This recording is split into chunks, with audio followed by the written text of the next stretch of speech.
population growth has a big impact on our house prices as well as the interest rates. Both of those, levers fueling demand, and with a very large interstate migration going on as well to Perth, it's very critical that the population growth continues if we as a country are going to have enough trades, enough workers, and to keep counteracting our aging population over time. If our population growth fell to below 400,000 people, SQM are predicting that values would go up no more than 4% nationally, with Sydney falling between 6 and 10% and Melbourne between 3 and 9%, so greater falls across there. Welcome to Perth Property Insider, where you will learn how to grow your wealth and improve your life using Perth property. Our show is brought to you by Investors Edge Real Estate, the highly rated and award-winning property management, sales and buyers agency servicing the whole of Perth. Now, here's your host, Jared Mann. Some of the most recent prediction reports that have come out for what's going to happen to the Perth property market in 2025. So the first one that's been plastered over nearly every news site was released by SQM, and they have an annual research report. It's called the Boom and Bust Report. Definitely go and grab a copy for more of the detail. But in this report, they've basically put forward a few different scenarios, and the most likely one is their base case, which would see a 25 to 50 basis point rate cut midway through next year, and for the population growth to be 500,000 or above for next year. So obviously population growth has a big impact on our house prices as well as the interest rates. Both of those, levers fueling demand, and with very large interstate migration going on as well to Perth, it's very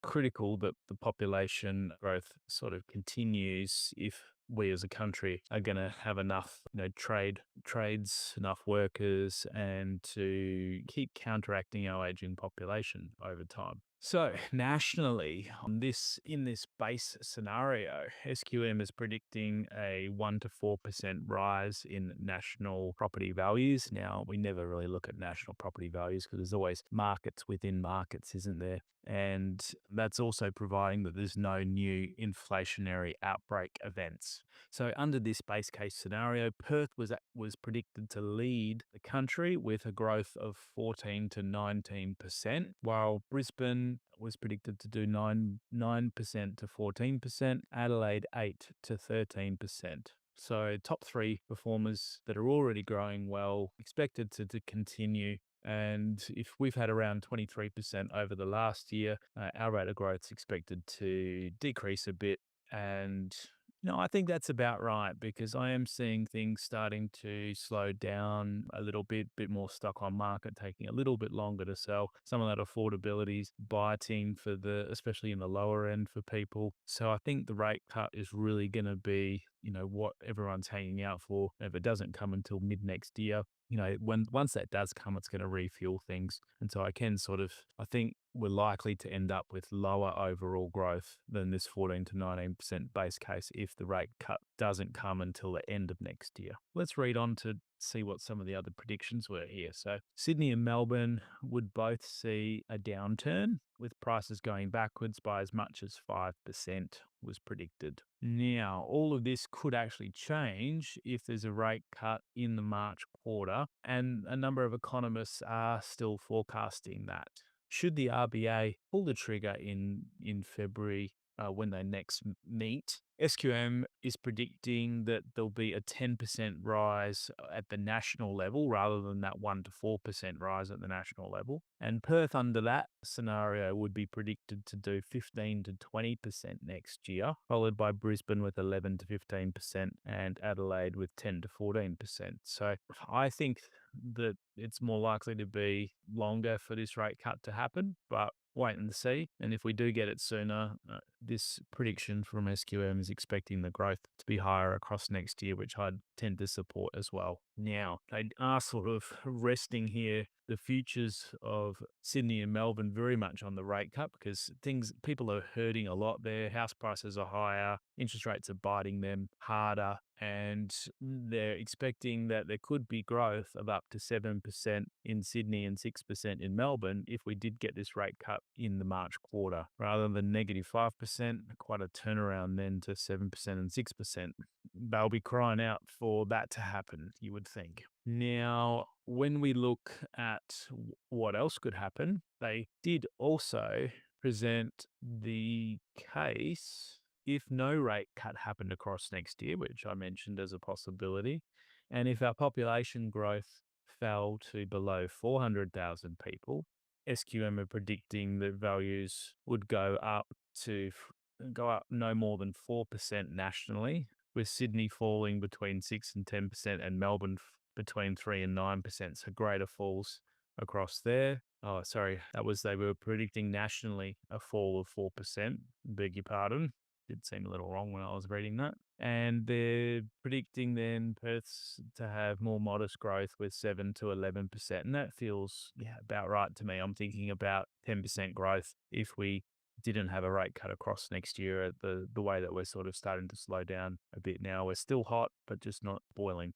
And that was as long as commodity prices remained stable. And the key there was that, to watch iron ore and make sure that there's no slump in the iron ore prices. And I'll be checking in on that on my quarterly updates to make sure and see how things are going with that. A fourth scenario was for rates to remain on hold, but population growth to be above 500,000, and they'd see a fairly static market with a growth range between 1% and 3% across the nation. And I don't have the individual stats, but I imagine for each of the capitals that it'll be somewhere slightly higher. They were predicting 7 to 11% with a lower population growth. For Perth, it's probably in that next bracket of 12 to 15% if we don't see any rate cut across next year and population growth slows. But I'm thinking that it more likely would be towards that 10% mark. But that's just my feels, and I'm happy to quote it and put it out there. So now, let's take a look at what one of the other recent predictions have come out to say from the ANZ.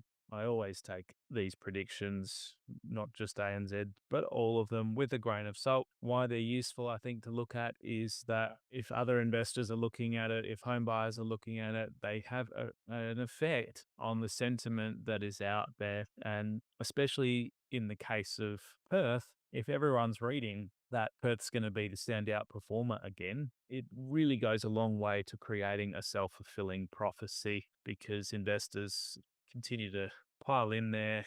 Migrants are feeling more comfortable. They're rushing in to get in before the price rises. Not feeling as good about moving to Sydney and Melbourne probably because prices are going to fall, so they wait to get into the market further. So these outside predictions have a inside effect on sentiment and buyer activity ultimately. That's why I like reading them, and I'm not placing all my chips down based on them, if that makes sense. Not betting everything on them occurring. But it's fairly safe to say that Perth is going to have a very strong year, not as strong as we've had this year. And interest rates are going to be a big determination of when the market steps up a level. And population growth is also important, as we've mentioned. So let's take a look at what ANZ had to say. They've revised their predictions and they're expecting the overall housing market to grow by 5.5% next year. And they're predicting Perth to lead the pack again with 7.4% increase, Brisbane with 6.4%, Sydney with 6%, and they're expecting Melbourne and Hobart to see modest growth at 3.9 and 2.4, while Canberra's forecast to rise by 3.3 and Darwin by 1.9. So interesting, much more modest increases they're predicting for Perth, Brisbane, and interesting that they're predicting Sydney and Melbourne to still have increases. And it feels to me like the SQM predictions are a lot more considered when we look at the different scenarios they've predicted for. and choosing those larger levers or influences in population growth and interest rates rather than just coming out with blanket predictions. And I really struggle to see how Melbourne can do 3.9% without an interest rate cut, especially the way that the sentiment is there at the moment. So, phew, ANZ, I don't know what their track record is, but watch this space. We'll see who's right, won't we? Now, some of the other data that's in here that might be of interest in their analysis, they just noted that supply constraints remained a critical issue for many markets, particularly in WA, where demand far outstripped available housing stock. Well, it's interesting because I don't think their prediction really gives Earth enough, you know, enough on what's expected. I'm pretty critical of that one, but I thought it's worth sharing. As I say, take everything with a grain of salt, and still overall showing that Perth's expected to the best out of the various capital cities there. So hopefully you've enjoyed this episode. I wanted to keep you up on what's being predicted for 2025. Appreciate if you could post us a review, like, and share the episode. And if I don't get to speak with you again before Christmas, I hope you have a wonderful time with your family and friends and really enjoy it and get some time off work. Hopefully I'll still be doing some home opens and various other things throughout. Hopefully we can pick up a few more deals for our buyer's agent clients as well. And at least half of our property management team are taking a break, but the other half will be around to serve our tenants and owners across that time. So have a good break. Thanks for tuning in this year, and looking forward to being back with you in 2026.